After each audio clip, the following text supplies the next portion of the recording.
Good evening, ladies and gentlemen. My name is Charles Dyer, and you're listening to Wasteland Radio.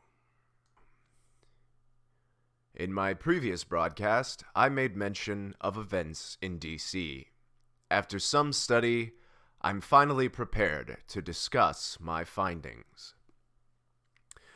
Wanton destruction has left the roads leading to the capital impassable, even on foot. Reports indicate that the main passage into the remnants of the National Mall is via subway tunnels or vertical landing aircraft. Several state actors, all of who have differing claims of legitimacy, are attempting to seize the literal seats of power. In effect, this is leaving the subway bathed in blood. Informally, the remaining section of subway line leading to the Capitol is being called the Crimson Metro. A subway map of DC I picked up indicates that originally this was the Blue Line, coming past the Pentagon and Arlington National Cemetery. As it relates to the continuity of government, plans were already in place to deal with a disaster of this scale. Various heads of state and critical functions have been migrated away from the Capitol so as to not leave it a massive target. Although the White House has been destroyed, the implication is that President Declan was not in the Capitol during that time. Conflicting reports suggest that the presidential bunker, which was rumored to be in Sulphur Springs, West Virginia, under the Greenbrier Resort, has been destroyed. Preliminary survey suggests that the Greenbrier was leveled, but the underground structure might remain. Irrespective of who is in charge, the highest forms of government that remain might be your local municipality for the time being. In the aftermath, rural communities have become flooded with refugees from more damaged and inhospitable urban areas. As people concentrate in these areas, relatively quiet communities have seen an escalation in their numbers of violent crimes.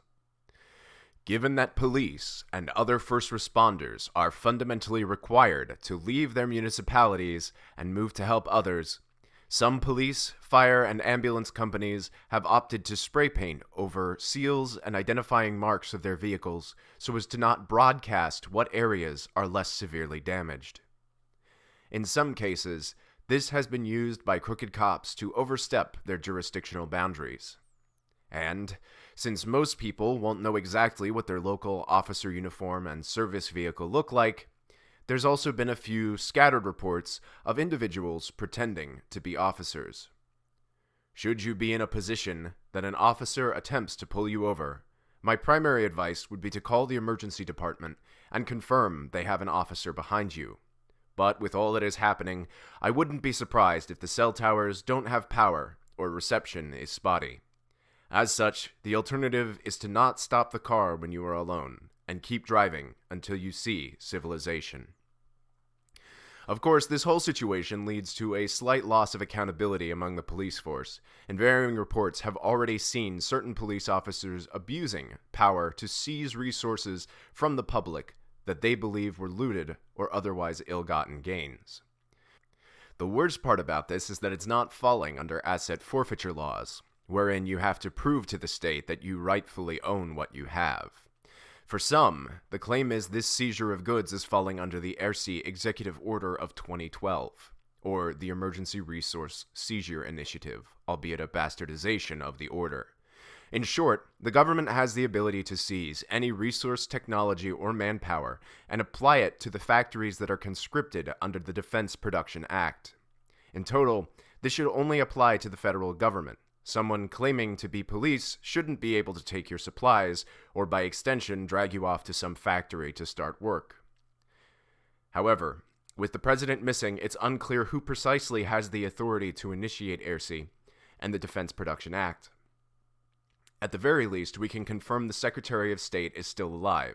However, Robert Silva, acting Secretary of State, is not a natural-born citizen, which technically excludes him from the presidential line of succession. Despite this, he has gone on record saying that the Defense Production Act is active, but what measures they're taking, what they're producing, and how it will affect the common citizen is currently unknown. With the Vice President, Speaker of the House, and pro tempore of the Senate missing in action, this suggests that the Secretary of Treasury, Ted Morgan, is the current official president of the United States, until which point Declan or the others are found to be alive. Reports have indicated that certain nanorobotic exclusion zones have failed containment. The exact effects of NED on the general population are not currently clear. However, it is speculated that it is not the NED themselves that are virulent, but rather the zones. If you must traverse an exclusion zone, cover your face and any wounds, but ideally, avoid the affected zones altogether. This is also mostly true of radiation as well. As an aid, military vehicles that are enforcing swarm quarantine and operating in exclusion zones are meant to be painted a high visibility red color. These units are said to be legitimately still attached to the remnants of the US government and genuinely have the authority to seize property under the Air-Sea Act. However, it is recommended that if you have visible signs of nanite infection, you avoid these groups. Unconfirmed reports have shown soldiers gunning down people with signs of mutation. Whether this was earlier, during the swarm when containment was more critical and the exact effects were unknown, or more recently, there is a distinct possibility that these people are vicious and out for blood. Another report shows them dealing with an aberration somewhere near Boston. It's speculated that a gorilla from the local zoo had been inundated with nanites and developed a stony asphalt carapace. In the clip, red-clothed soldiers are seen throwing grenades and firing upon the beast. It's easily 8 feet tall and resists several explosions at close range. The clip ends with a soldier stepping forward with a light anti-armor weapon and blasting a fist-sized hole through the aberration's chest. Whether this is CGI sensationalism, or there really are 8-foot-tall armored gorillas, these are strange times. My name is Charles Dyer, and stay alive out there.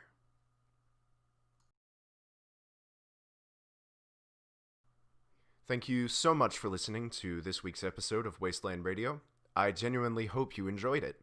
Please consider clicking the like button, subscribe, leave a comment asking where the next episode is. If you'd like to hire me for voice acting, narration, anything like that, I have a business inquiry email in my YouTube page, so please go ahead and drop me a line.